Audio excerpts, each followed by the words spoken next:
Buenas a todos, soy Francisco Miralles Aguiar, especialista en medicina intensiva y especialista en anestesiología y reanimación y trabajo en el Hospital Universitario Puerta del Mar de Cádiz.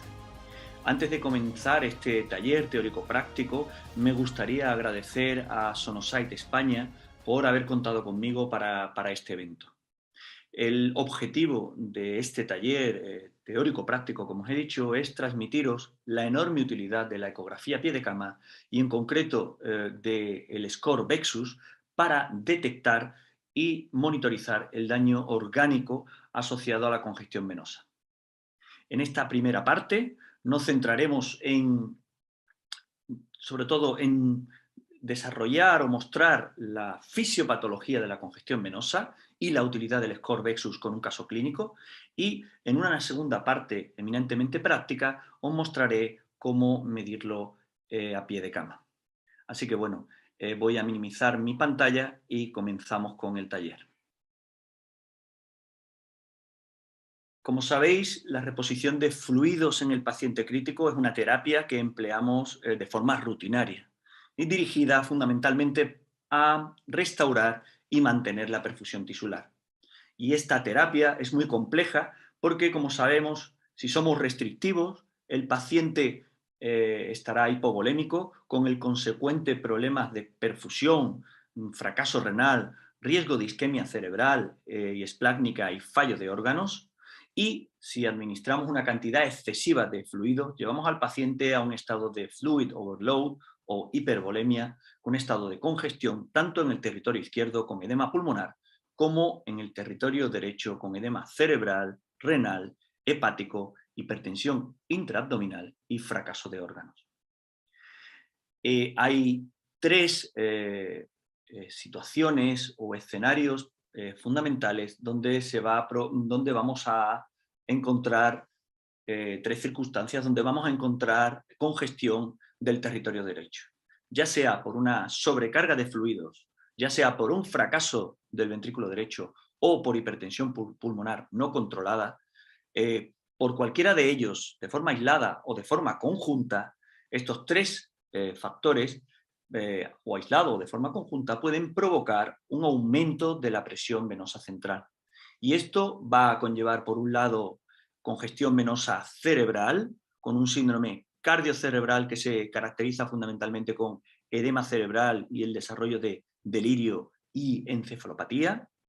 Por otro lado, un estado de congestión venosa renal y el riñón como órgano encapsulado, al aumentar la presión venosa central, aumentará la presión intracapsular renal, y eso conllevará un síndrome cardiorrenal con el desarrollo de fracaso renal agudo.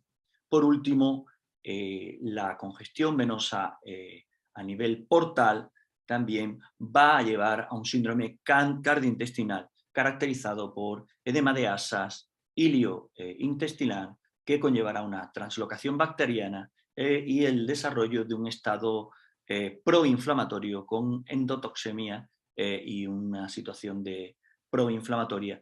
Este círculo vicioso va todo ello a llevar al paciente a un fracaso multiorgánico con la consiguiente aumento de la mortalidad. Por lo tanto, y dado que se ha demostrado que tanto hipovolemia como hipervolemia pueden aumentar la morbimortalidad de nuestros pacientes, debemos de encontrar un equilibrio entre optimizar la perfusión, valorando la respuesta a fluidos, y evitar la congestión, valorando la tolerancia a fluido. Por lo tanto, estos dos conceptos son fundamentales a la hora de reponer líquidos a nuestros pacientes. Es importante saber qué es la respuesta a fluidos, que no es más que conocer si al aumentar la precarga de nuestro paciente conseguiremos aumentar el gasto cardíaco o el volumen sistólico y con ello la perfusión de órganos, y para ello disponemos de múltiples parámetros dinámicos. Y por otro lado, la tolerancia a fluido, que es intentar conocer si mi paciente va a ser capaz de aceptar la carga de fluido sin que provoquemos daño orgánico, ya sea en el territorio izquierdo con congestión pulmonar o en el territorio derecho con congestión venosa esplácnica. Centrándonos en la tolerancia a fluidos, en los últimos años, en la literatura se han establecido claros parámetros o marcadores de tolerancia a fluidos en el territorio izquierdo, o stop points.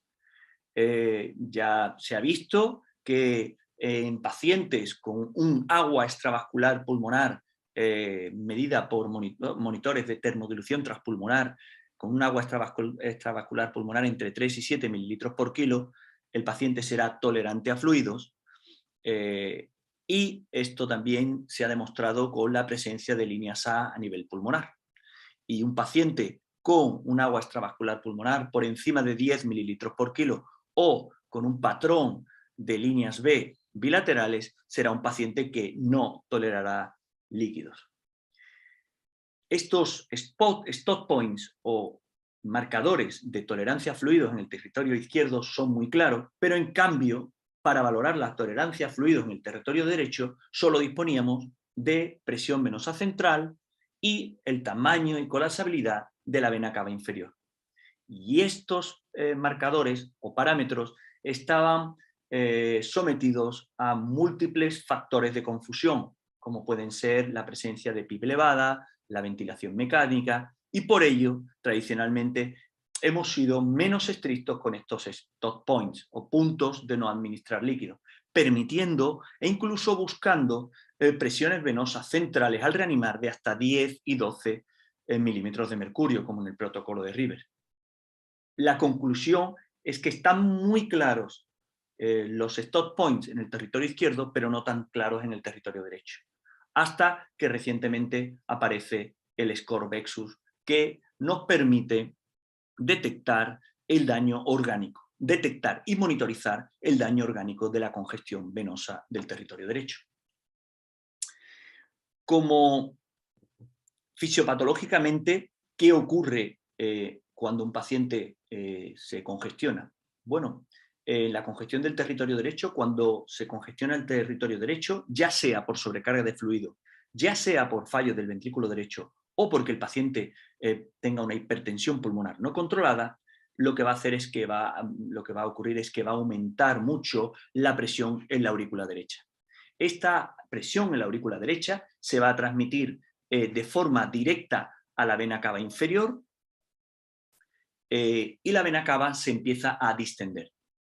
La vena cava es muy distensible, pero cuando alcanza su máxima distensibilidad se vuelve un vaso rígido y poco compliante.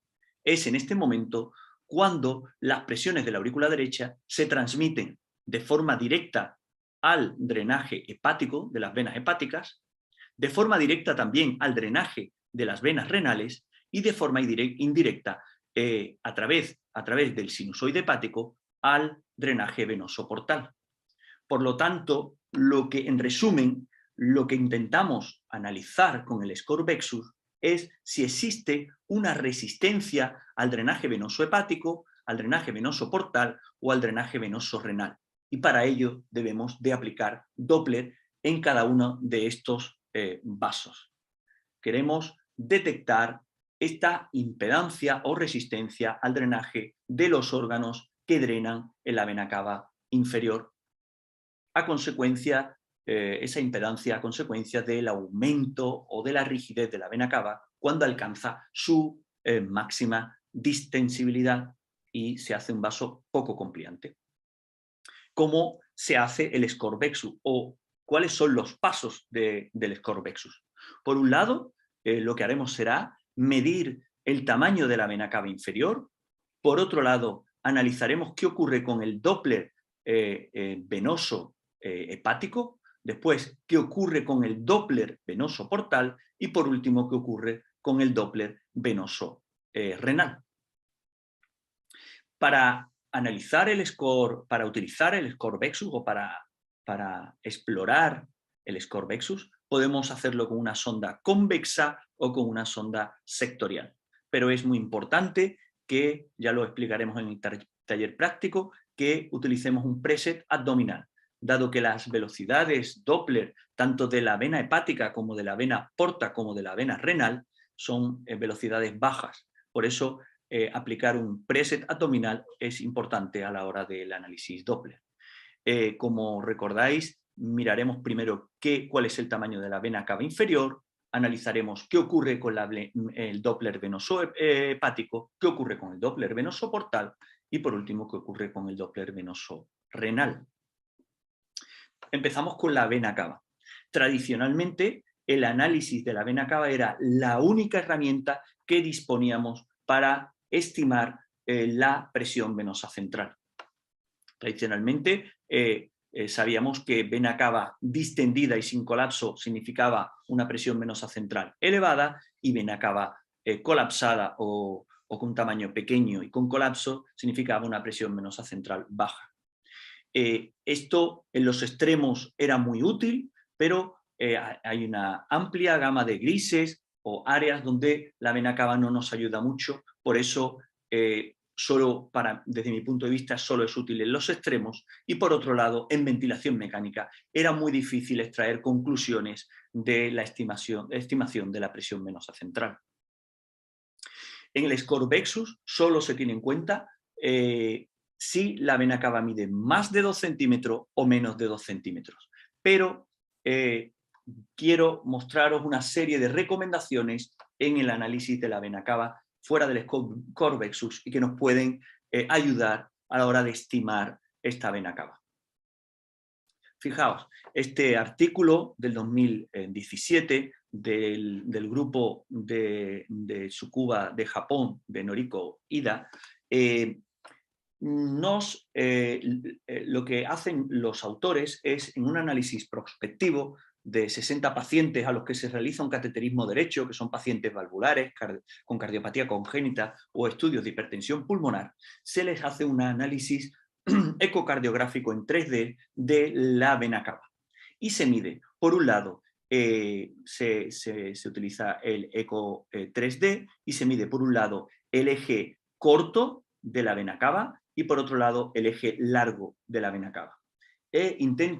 También se mide el área y hacen también un índice al que le llaman índice de esfericidad, que es la relación entre el diámetro corto y el diámetro largo. Eso es lo que llamaban índice de esfericidad. Y lo correlacionan con la presión venosa central. Y los hallazgos de estos autores son muy interesantes. Por un lado, lo que ven es que el eje corto, o short diameter, el diámetro corto, que sería este, ese diámetro corto se relacionaba moderadamente con la presión venosa central. El índice del área se relacionaba de forma de forma modesta con la presión venosa central y, ojo, el eje largo, fijaos, el eje largo, y recordar que este es el eje largo, no había una correlación estadísticamente significativa con la presión venosa central. Pero el mejor marcador para estimar la presión venosa central era el índice de esfericidad o relación entre eje corto y eje largo. A eso le llamaban índice de esfericidad. Otra cosa bastante interesante es que la vena cava en rangos de presión venosa central baja es muy compliante y cambios de volúmenes importantes no significaban cambios importantes en cuanto a presión. Y eso era por la complianza de la vena cava. Este es un dato importante. Y por otro lado, cuando la vena cava se hacía más esférica, es decir, cuando el índice de esfericidad estaba por encima de 0,9, ya había, a partir de 0,9, era muy difícil saber si la presión venosa central era de 15 o 20. Lo que vienen a decir estos autores es que sí que hay buena correlación en el índice de esfericidad por encima de 0,7 para una PVC por encima de 10, pero cuando la vena cava está muy distendida, es decir, un índice de esfericidad por encima de 0,9, fijaos que no es difícil estimar la diferencia entre presión venosa de 15 y presión venosa de 20. Estas son las conclusiones. Pero este este grupo o los hallazgos de este grupo lo que nos deben de hacer pensar es que la vena cava no debe de medirse en un solo eje, sino que es ideal medir un eje corto y medir un eje largo, o verla en un sentido transversal y en un sentido longitudinal. Y eso es lo que yo os recomiendo.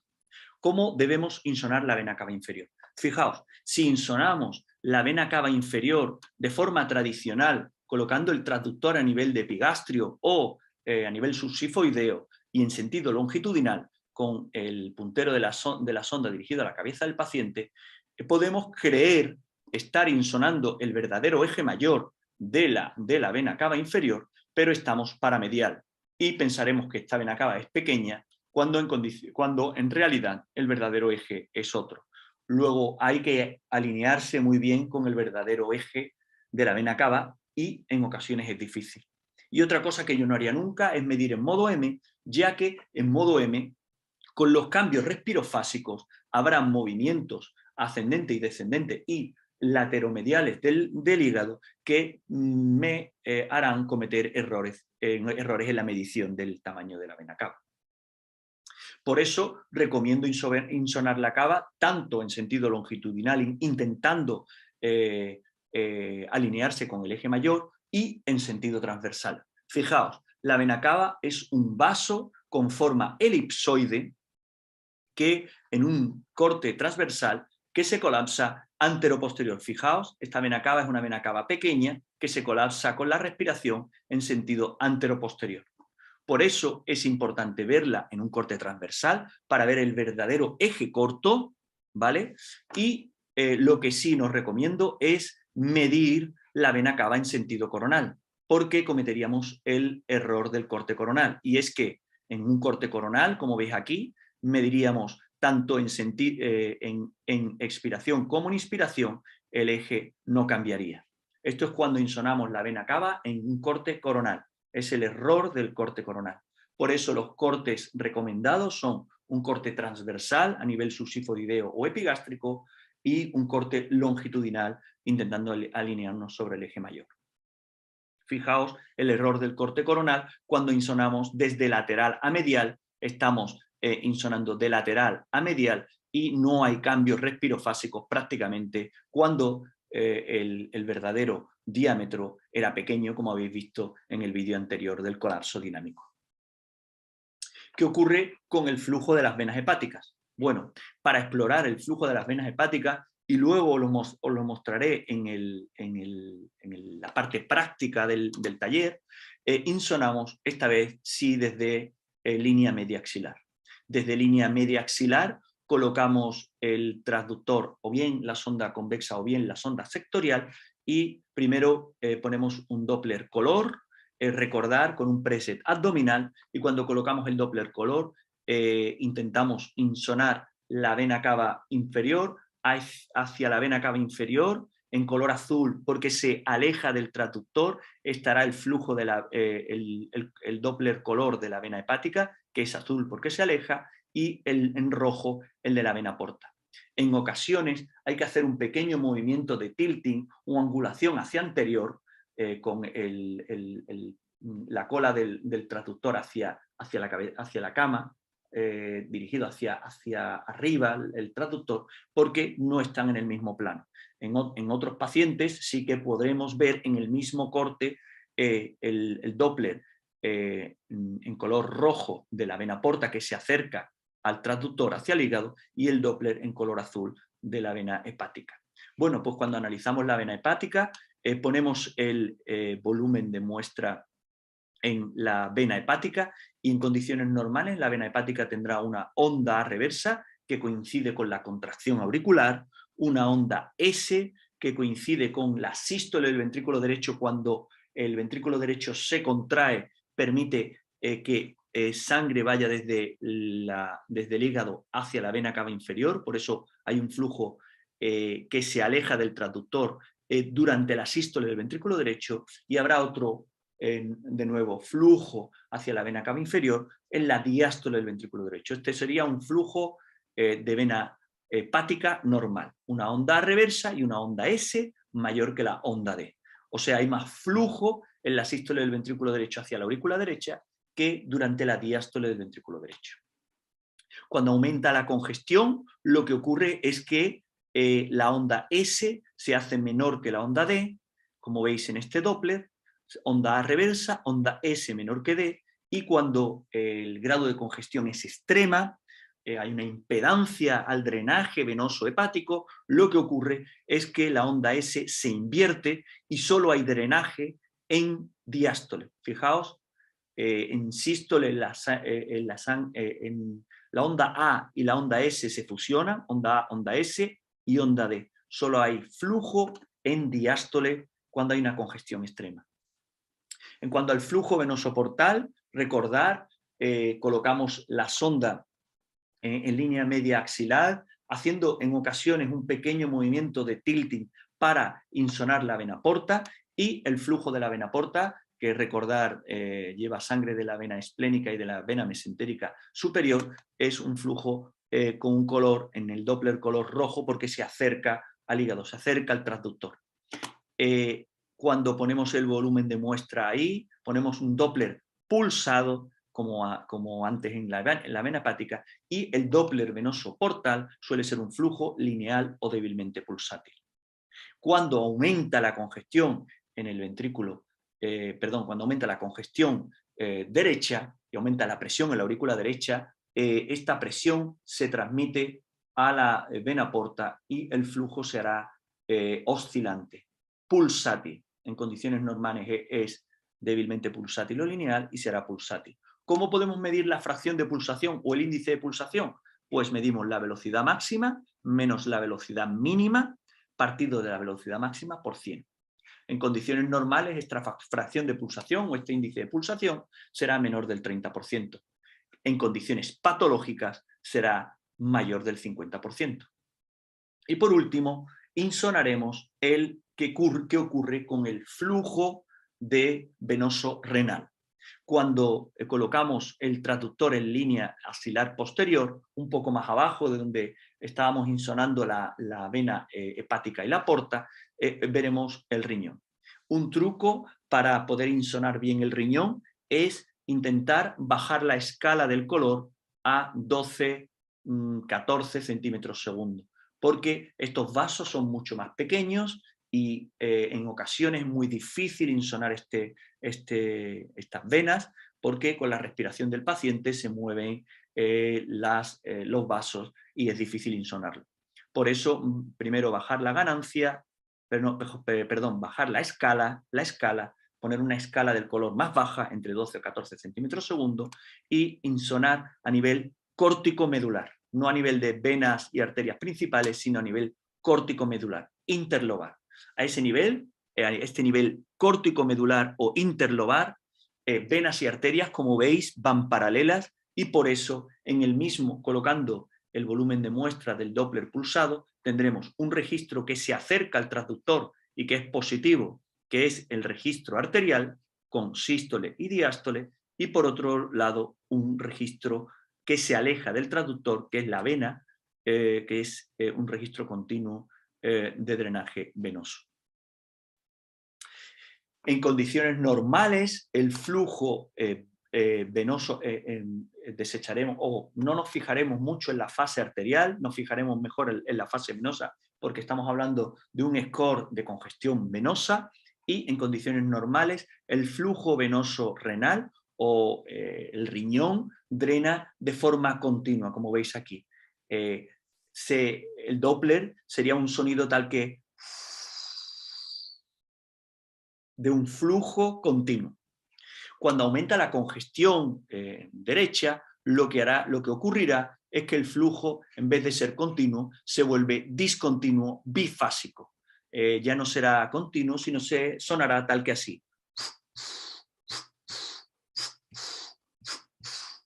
Y por último, en fase de congestión extrema, el flujo será discontinuo, monofásico. Y escucharemos un silencio, flujo, silencio, flujo. Será silencio, silencio.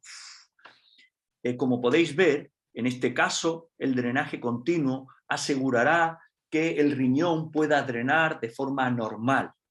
Imaginaros que, que hay aquí un flujo de unos 100 mililitros al minuto. Será un drenaje normal del riñón. Cuando el flujo se hace discontinuo bifásico, el drenaje será peor y el riñón no podrá drenar de forma normal. Imaginaos que estos sean 40-40, 40-40. Entonces el drenaje no será completo. Imaginaos este flujo donde solo drena en diástole. Aquí hay un flujo continuo, aquí hay un flujo de sístole-diástole diferenciado o discontinuo bifásico, y aquí hay un flujo de drenaje venoso solo en diástole. Y esto es importante porque, como sabéis, el riñón es un órgano encapsulado y el aumento de la presión intracapsular conllevará el deterioro de la función renal. Y toda la idea, el desarrollo de esta hipótesis del score Vexus viene del grupo de trabajo del doctor André Denol, un grupo multidisciplinar canadiense que trabajan en el Instituto del Corazón.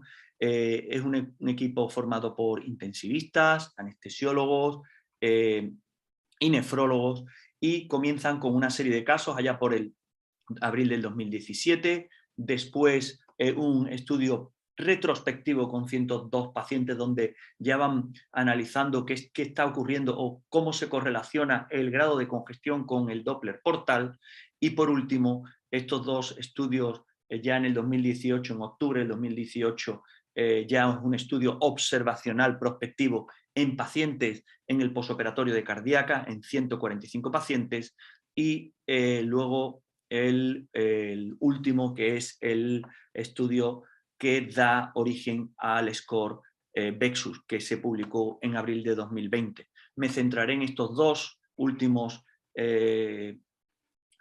artículos porque son los más interesantes, pero que toda esta idea o este trabajo se viene desarrollando desde hace ya bastantes años por este grupo, este excelente grupo de trabajo. Fijaos, este estudio, como os he dicho, de octubre del 2018, que da origen al SCORE, es un estudio observacional prospectivo con 145 pacientes sometidos a cirugía cardíaca, de los cuales el 60% son pacientes, 66 son reglados y el 33% urgentes, y lo que hacen es explorar al ingreso, por un lado, qué ocurre con el Doppler venoso portal. Solo exploran el Doppler venoso portal y el Doppler venoso renal a nivel córtico-medular interlobar, ¿vale? Es, como os he dicho, el grupo de pacientes de posoperatorio de cirugía cardíaca. Y lo que observan en esta regresión de Cox es que aquellos pacientes que al ingreso, después en el posoperatorio de cirugía cardíaca, presentaban un Doppler venoso portal con una pulsatilidad mayor del 50%, la hazard ratio para el desarrollo de fracaso renal a los 7 días después del ingreso era de 2,44 con respecto al grupo control, que era el grupo de Doppler portal normal. Después, analizando qué ocurría con el flujo venoso renal, recordar el flujo venoso renal es continuo, está ligeramente anormal cuando es discontinuo bifásico y severamente anormal discontinuo monofásico con drenaje solo en diástole. Y fijaos la hazard ratio para el desarrollo de fracaso renal a 7 días de los pacientes con un Doppler discontinuo monofásico era de 3 con respecto al grupo normal de drenaje venoso continuo. Y en este análisis estadístico lo que se ve es que el flujo venoso portal aislado mayor del 50%, su hazard ratio significativa para cualquier fracaso renal y importante para un fracaso renal severo que precise de terapias de reemplazo renal. Y también se observa que los flujos intrarrenal, en concreto el flujo discontinuo monofásico, es un flujo que se relaciona bien con una hazard ratio alta para el desarrollo de fracaso renal a 7 días. Y dejan esta frase que para mí es importante y que refleja la filosofía de este score Vexus, y es que quizá previniendo o revirtiendo las alteraciones del flujo venoso portal o intrarrenal, en un contexto clínico adecuado, podríamos prevenir el fracaso renal agudo. Recordar que el contexto clínico adecuado, en este caso, el grupo de pacientes del estudio del grupo de Denol era el posoperatorio de cirugía cardíaca. Y ya en el año 2020 se incluye en este estudio el también intensivista canadiense, el doctor Philippe Rolla, que también es un apasionado de la monitorización de la congestión y de la tolerancia a fluidos, y desarrollan el score Vexus. El score Vexus no es más que un análisis post-hoc de estos 145 pacientes del posoperatorio de cardíaca, es un análisis post-hoc del anterior artículo, y hacen lo siguiente. Os recomiendo también estos esquemas que he extraído de esta página web, que es muy didáctica, POCUS 101, que son muy didácticos para llevar encima y recordar cada uno de los patrones del score Vexus. Fijaos, el primer paso para el score Vexus es medir el diámetro de la vena cava inferior. Si el diámetro de la vena cava inferior es mayor de 2 centímetros, analizaremos qué ocurre con el flujo o con el Doppler venoso hepático, el flujo de drenaje hepático. Será normal cuando la S es mayor que la D, será ligeramente anormal cuando la S es menor que la D y será severamente anormal cuando la S se invierte y se fusiona con la A. Recordar, A reversa, S mayor que D, A reversa, S menor que D y A reversa fusionada con la o S invertida con un flujo de drenaje solo en diástole. Esto será severamente anormal. Después analizaremos qué ocurre con el Doppler venoso portal. La porta en condiciones normales pulsa menos del 30%, veis es un flujo lineal o débilmente pulsátil. Si pulsa entre el 30% y el 49% será ligeramente anormal y será severamente anormal cuando pulsa más del 50%. Y por último, ¿qué ocurre con el Doppler de drenaje venoso renal? Pues el riñón en condiciones normales drena de forma continua, será ligeramente anormal cuando haya un drenaje discontinuo bifásico y será severamente anormal cuando hay un drenaje discontinuo monofásico con drenaje solo en diástole. Y establecemos 3 grados. Bueno, 4. El grado 0 sería un paciente que no está congestivo, que tiene una vena cava que mide menos de 2 centímetros, ese paciente no está congestivo. Luego, el grado 1 será aquel paciente que tiene una vena cava que mide más de 2 centímetros, pero todos los patrones de drenaje venoso son ligeramente anormales o normales, es decir, tiene una vena cava distendida, pero no hay una repercusión sobre el drenaje hepático, portal y renal. El grado 2 sería aquel paciente que tiene una vena cava distendida, pero el drenaje es severamente anormal, o hepático, o portal, o renal, 1. Y el grado 3, el de máxima congestión, será aquel paciente que tiene una vena cava distendida y tiene al menos 2 o más drenajes severamente anormales, o hepático portal, o portal renal, o hepático renal y portal. Esto sería un grado 3 de Vexus.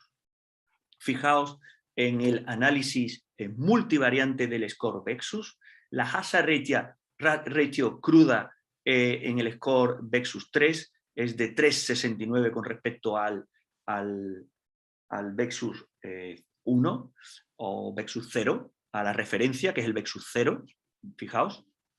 Luego, la hazard ratio ya ajustada para el riesgo previo de fracaso renal también es significativa, significativamente mayor, y la hazard ratio ajustada para un modelo tanto de apoyo vasopresor como riesgo de fracaso renal previo también es significativa. Tanto la hazard ratio cruda como las ajustadas a fracaso renal, riesgo de fracaso renal y apoyo vasopresor y riesgo de fracaso renal son bastante significativas. Y luego en esta tabla, donde se analizan los distintos parámetros del score Vexus, esta tabla es muy interesante. Lo que muestra esta tabla es que el score Vexus es muy específico a la hora de detectar fracaso renal congestivo a los 7 días, con una likelihood ratio bastante buena, que el score Vexus, o sea, es decir, el análisis integral de la vena cava junto con los dópleres es mucho más específico que cualquiera de los dópleres por separado, mucho más específico. Y otra cosa interesante es que el score Vexus 3 es más específico que una presión venosa central mayor de 12. ¿Por qué? Porque puede haber pacientes con presión venosa central de 13 o 14 que aún su flujo de drenaje venoso renal, portal y renal, hepático, portal y renal no estén alterados o no haya una impedancia al drenaje venoso. ¿Por qué? Pues porque esa vena cava inferior aún es algo compliante y no afecta esa presión venosa de 14 o de 13 a los drenajes venosos de los distintos órganos. Otra cosa importante en esta análisis, en esta gráfica de Leaf plot, que es un análisis bayesiano que incluye la probabilidad pretest y posttest, lo que es curioso es que encontrar un Vexus 3 al ingreso en el paciente en el postoperatorio de cirugía cardíaca aumenta la probabilidad posttest de detectar un fracaso renal a los 7 días, mucho más que el detectar una presión venosa central mayor de 12. Fijaos que también aumenta la probabilidad post-test. El Vexus 3 es más específico y tiene más probabilidad post-test que una presión venosa central mayor de 12. Y por último, bueno, este estudio, que es un último artículo en el que tuve el honor de colaborar con algunos de los autores de la publicación del Vexus, no es más que una descripción con una serie de casos donde revisamos la aplicación del Score Vexus, destacando pues, una serie de tips y consejos, y es una revisión conceptual. Y fijaos, está en este resumen conceptual del Score Vexus, donde recordar si la cava mide de menos de 2 centímetros, el paciente no está congestivo; si la cava mide más de 2 centímetros y ninguno de los dópleres está alterado, sería un Vexus 1, está en riesgo pero no hay una congestión importante. Si hay uno severamente anormal, sería una congestión moderada, y si hay 2 o más, una congestión severa. Para llevar a casa, bueno, mi recomendación es que recordar que la congestión del territorio derecho puede ocurrir tanto por sobrecarga de fluidos, como por fracaso de ventrículo derecho, como por hipertensión pulmonar no controlada, que hay una serie de parámetros que nos dicen que el paciente no está congestivo, como una vena cava que mide menos de 2 centímetros, como un Doppler hepático que tiene una S mayor que D, como un Doppler venoso portal que no pulsa o pulsa menos del 30%, y con un Doppler venoso renal que es continuo.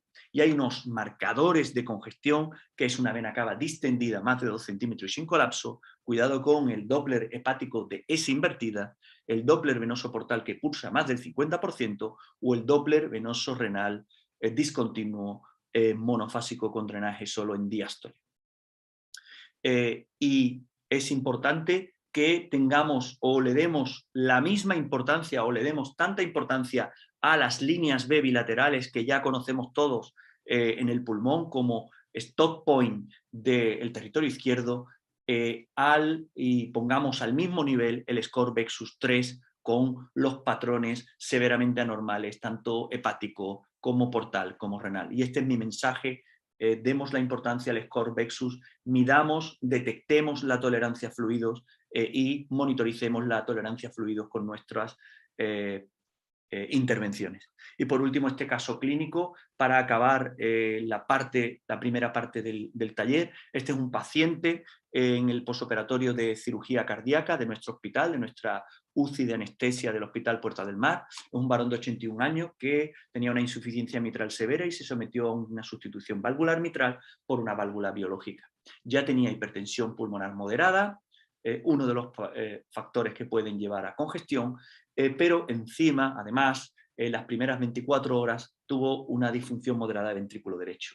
Y además hubo que transfundirle porque sangró bastante en el postoperatorio inmediato en las primeras horas, 3 concentrados de hematíes, 800 de plasma y un pool de plaquetas. En concreto, al final, el balance acumulado era muy positivo, casi de 3 litros positivos, 2.900 centímetros cúbicos. Fijaos, se dan los tres marcadores o los tres factores o circunstancias que pueden promover una congestión: hipertensión pulmonar, disfunción del ventrículo derecho y sobrecarga de fluidos. Cuando yo veo al paciente, ya han pasado las primeras 24 horas, el paciente está taquipneico, no tiene edemas en los miembros inferiores y mantiene tensión arterial media adecuada con una hipertensión pulmonar ligera y una PVC que ya llama la atención de 15. Precisaba todavía apoyo vasopresor con noradrenalina y dobutamina a 10 microgramos km/min. Fijaos que ya la creatinina estaba elevada, casi de 3, este paciente con 81 años ya tenía una creatinina muy elevada. Que exploramos el score VEXUS y lo que vimos fue que la vena cava medía 2,5 centímetros, que el Doppler en las hepáticas era un Doppler de S invertida, fijaos, con drenaje hepático solo en diástole. Este es el peor patrón, severamente anormal en hepática, severamente anormal en porta, fijaos, Doppler muy pulsátil, pulsa al 63% y severamente anormal en riñón, donde vemos un drenaje venoso solo en diástole. Luego teníamos un score de VEXUS 3. Lo que hicimos en ese momento fue, dado que el paciente tiene una congestión del territorio derecho, intentamos forzar con una combinación de diuréticos, con diuréticos en perfusión continua y ajustando el aporte de líquidos, intentamos conseguir un balance negativo. Conseguimos un balance de menos 1.200 centímetros cúbicos en 24 horas, se pudo reducir la noradrenalina y la dobutamina y la presión venosa bajó a 10. La creatinina, fijaos, con la descongestión del paciente, descongestionamos ese parénquima renal, que estaba congestivo. Recordar que es un órgano capsulado y como la creatinina mejora con la descongestión. Y fijaos el score VEXUS. La vena cava medía más de 2 centímetros, aún tenía una S invertida, fijaos, A, S invertida con drenaje solo en diástole, severamente anormal 1, pero ya habíamos conseguido llevar a la porta a un patrón de ligeramente anormal, con una pulsación del 40%, y el patrón renal, de drenaje venoso renal, fijaos que era discontinuo bifásico, ¿vale? Con una fase en sístole y otra en diástole, sístole-diástole. Entonces era un score VEXUS 2. Lo que decidimos fue mantener los diuréticos, mantener un bajo aporte de líquidos, con la misma dosis de diuréticos, sin subir la dosis de diurético, el paciente aún orinó mucho más y el balance fue de 3 litros en 24 horas. Ya la dobutamina estaba a dosis testimonial. Fijaos cómo baja la presión venosa central y fijaos cómo la creatinina ha bajado a la mitad en solo 72 horas. Ya la vena cava medía menos de 2 centímetros, pero por curiosidad medimos el Doppler portal, que ya era lineal, solo pulsaba el 30%, y medimos el Doppler venoso hepático, que era de S mayor que D. Luego ya teníamos, como la vena cava medía menos de 2 centímetros, un VEXUS 0, y este paciente fue a planta sin problemas. Y bueno, ya para terminar, gracias por vuestra atención y me gustaría terminar con la frase de este dramaturgo alemán, Wolfgang von Goethe, que nosotros solo vemos lo que conocemos y quizás el score VEXUS nos permita ir más allá y poder ver lo que ya conocemos. Podremos ver, detectar y monitorizar la congestión. Y creo que es la pieza del puzzle que necesitábamos para valorar la congestión venosa. Muchas gracias a todos y un saludo.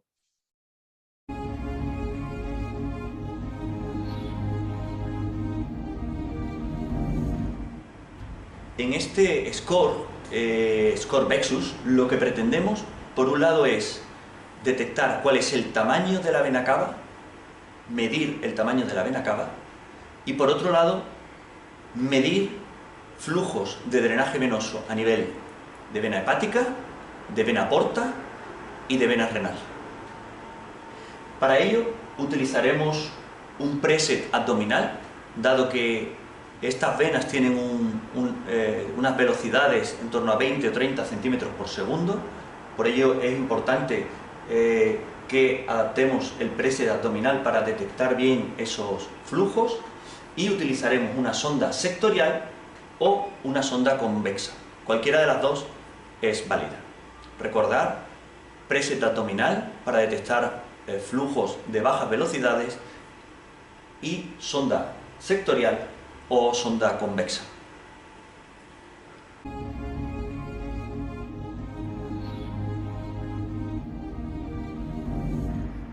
Para medir la vena cava es deseable utilizar un corte transversal y un corte longitudinal.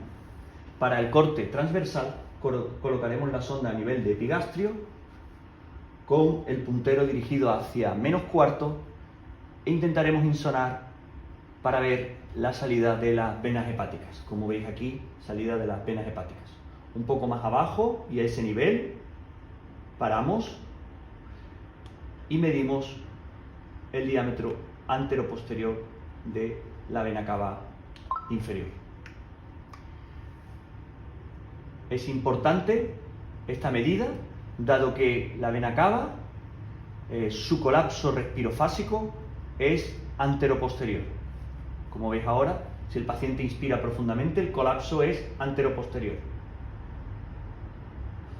Por eso es importante medir la vena cava primero en un corte transversal.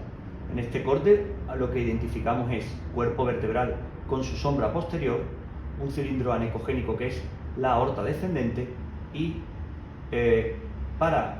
vertebral, al lado de la aorta, la vena cava. Fijaos donde medimos la vena cava casi a nivel de la salida de las hepáticas, un poquito más abajo de la salida de las hepáticas. Una vez que hemos medido ese corte transversal, lo que hacemos es insonar un corte longitudinal. Para ello lo que haremos será girar la sonda para colocar el puntero dirigido hacia la cabeza del paciente e intentar buscar el corte longitudinal clásico con la salida de la vena hepática. Una vez que llegamos a esa salida de la vena hepática, paramos y medimos a partir de ahí antero-posterior.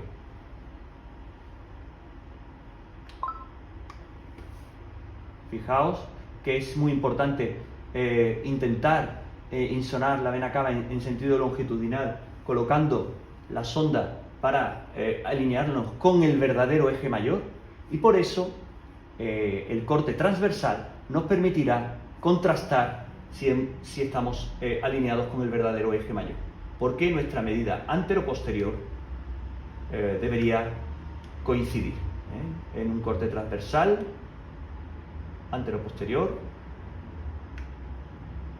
Fijaos, nos colocamos casi a la salida de la vena hepática, ¿vale? Y a ese nivel paramos y medimos antero-posterior. Y luego longitudinal, como os he dicho antes, intentando alinearnos con el eje mayor de la vena cava inferior. Fijaos.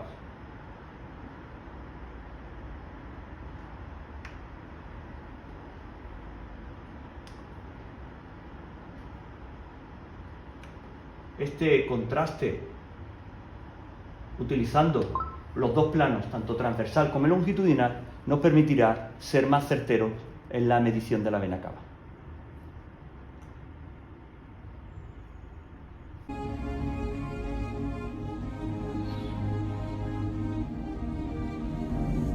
Recordad, para encontrar la vena hepática, lo ideal es irte hacia línea axilar posterior, donde veremos cuerpos vertebrales con sus sombras posteriores, sombras acústicas posteriores, riñón, hígado, diafragma, y ascendemos como un ascensor y fijaos que llega ya la vena hepática, fijaos, y aparecerá la vena cava y la hepática.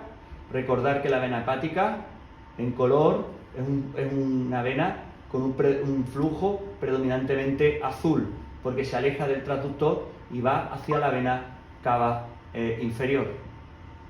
Una vez que encontramos la vena hepática, es muy sencillo encontrar la vena porta solo con un movimiento de tilting. Fijaos cómo bajo la cola del ecógrafo y con el tilting encuentro la vena porta aquí, ¿lo veis? La vena porta, característica porque sus paredes son blanquecinas. Plano, hepática, tilting, porta. Y la porta, su color será un color rojo porque la porta lleva sangre de la vena esplénica y de la vena mesentérica superior y se dirige hacia el transductor, hacia el hígado. En este plano vemos porta, que se acerca al transductor, hepática, que se aleja del transductor, en el mismo plano. Recordad, con el transductor neutro tenemos hepática, si hacemos tilting tenemos porta. Hepática, porta. Solo con un ligero movimiento de la cola del transductor, porque los vasos están en distinto nivel, no son paralelos. La vena hepática que va hacia la vena cava inferior y con el tilting la vena porta que viene de abajo arriba llevando sangre, como os he dicho, hacia el hígado, ¿vale? La vena hepática característicamente azul, la vena porta característicamente roja. Una vez que ya hemos insonado el color de la vena hepática, lo que hacemos es buscar el Doppler pulsador a su nivel. Con este equipo podemos colocar el Doppler pulsado para alinearnos perfectamente con el flujo hepático. Como veis, flujo hepático normal se caracteriza por ser un flujo con una onda reversa, onda S, onda D. Onda reversa, onda S, onda D.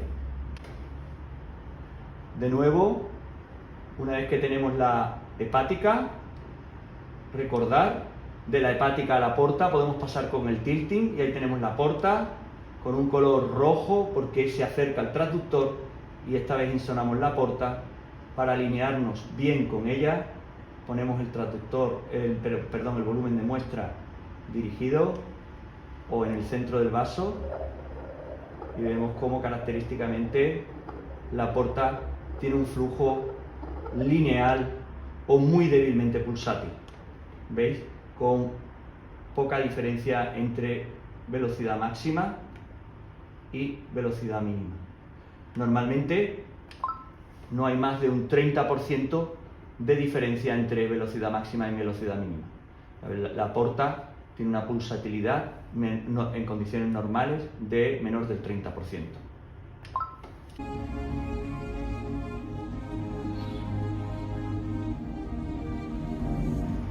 Para insonar el último flujo, el último Doppler, que es el Doppler renal, nos colocaremos en línea axilar posterior, insonando bien el riñón, y nos acercaremos para insonar perfectamente el parénquima renal, centrando el riñón, y pondremos el Doppler color.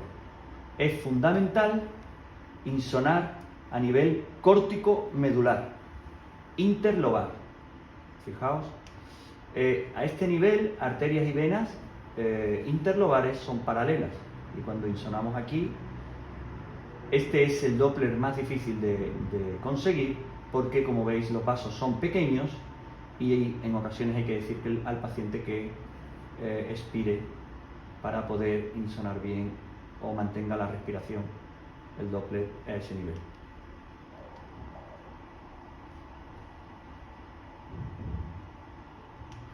Es otra cosa muy importante, es intentar bajar la sensibilidad o la velocidad de la escala del Doppler, porque estos vasos son pequeños y son vasos con flujos bajos, con velocidades bajas. Por eso es fundamental bajar la escala del Doppler a en torno a 16-20 centímetros como mucho para insonar bien estos vasos. Insonamos a nivel interlobar, córtico medular, el paciente debe mantener la respiración, y fijaos, en este registro lo que tenemos es lo que se acerca al transductor al mismo nivel. Encontramos un flujo que es positivo, que es la arteria renal interlobar, y un flujo negativo que es el drenaje venoso renal. En el Vexus nos interesaremos por el drenaje venoso renal, que en condiciones normales este flujo es un flujo lineal, continuo. A medida que empeora el Vexus será discontinuo bifásico y en grado de congestión máxima será discontinuo monofásico con flujo venoso solo en diástole. Pero fijaos el flujo normal que nos permitirá ver una fase arterial que se acerca al transductor y una fase venosa que se aleja del transductor. Flujo continuo, drenaje venoso normal.